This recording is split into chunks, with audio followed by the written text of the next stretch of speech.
அனைத்து நண்பர்களுக்கும் வணக்கம். இன்னைக்கு ஒரு முக்கியமான டூலை பற்றி பார்க்க போகிறோம். அதாவது டிராஃப்டிங் செட்டிங்ஸ். வாங்க வீடியோக்குள்ளார போகலாம்.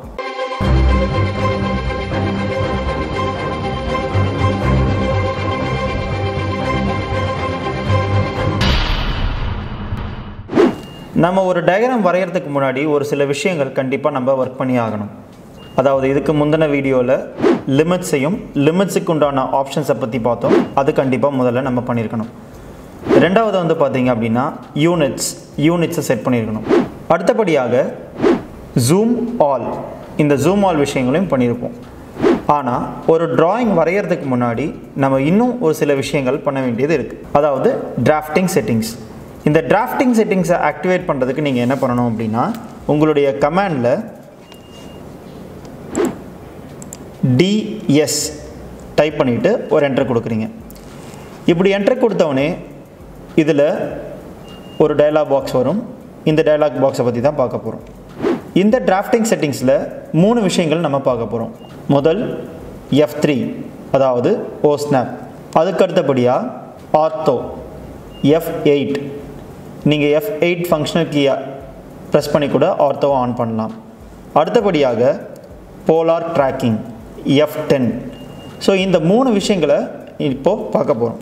ஒரு டிராயிங் வரைகிறதுக்கு முன்னாடி நம்ம எந்த பாயிண்ட்லேருந்து ஆரம்பிக்கிறோம், இல்லை ஒரு லைனுடைய எண்ட் பாயிண்ட்டையோ இல்லை மிட் பாயிண்ட்டையோ இல்லை இன்டர்செக்ஷன் பாயிண்ட்டையோ பிடிக்கிறதுக்கு நமக்கு ஆப்ஜெக்ட் ஸ்னாப் அப்படிங்கிற ஒரு விஷயம் தேவைப்படுது. இந்த ஆப்ஜெக்ட் ஸ்னாப்பில் நிறைய ஸ்னாப்பிங் மோட்ஸ் இருக்குது.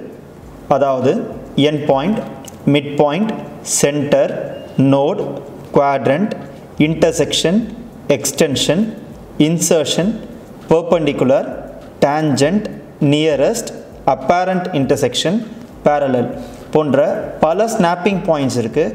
இந்த ஸ்னாப்பிங் பாயிண்ட்ஸ் எல்லாமே நம்ம டிராயிங் வரையும் போது ரொம்ப ஹெல்ப்ஃபுல்லாக இருக்கும்.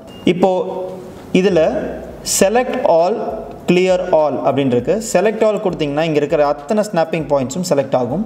கிளியர் ஆல் கொடுத்திங்கன்னா இங்கே இருக்க அத்தனை ஸ்னாப்பிங் பாயிண்ட்ஸும் கிளியர் ஆகும். இதில் நீங்கள் செலக்ட் ஆல் கொடுத்து எல்லா ஸ்னாப்பிங் பாயிண்ட்ஸையும் ஆன் பண்ணலாம்.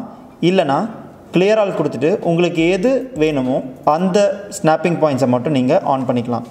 இப்போது உதாரணத்துக்கு நான் எண்ட் பாயிண்ட்டை மட்டும் ஆன் பண்ணியிருக்கேன். ஆன் பண்ணிவிட்டு ஓகே கொடுக்குறேன். இப்போது நான் ஒரு லைன் வரைகிறேன். இந்த லைன் ஒரு எண்ட் பாயிண்ட், இன்னொரு எண்ட் பாயிண்ட்டோட இந்த லைனை முடிக்கிறேன். நீங்கள் இன்னொரு லைன் வரையணும் அப்படின்னா, அதாவது ஒரு எண்ட் பாயிண்ட்டை கேட்ச் பண்ணுறதுக்கு இந்த ஸ்னாப்பிங் பாயிண்ட்ஸு எண்ட் பாயிண்ட்டுன்னு காமிக்கும்.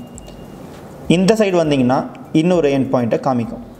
ஆனால் இந்த லைனுடைய மிடில் நீங்கள் பிடிக்கணும் அப்படின்னா கண்டிப்பாக உங்களுக்கு இது உதவி பண்ணாது. ஏன்னா நம்ம ஸ்னாப்பிங் பாயிண்ட்ஸில் எண்ட் பாயிண்ட்டை மட்டும்தான் ஆக்டிவேட் பண்ணியிருக்கோம்.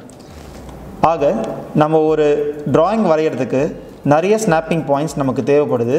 அதனால் இந்த இடத்துல செலக்ட் ஆல் அப்படிங்கிற ஆப்ஷனை கிளிக் பண்ணிக்கிறேன். அப்புறம் ஒரு ஓகே கொடுத்துக்கிறேன். இதுதான் ஆப்ஜெக்ட் ஸ்னாப்புடைய ஃபங்க்ஷன்ஸ். இந்த வீடியோ உங்களுக்கு பிடிச்சிருந்ததுன்னா லைக் பண்ணுங்கள்.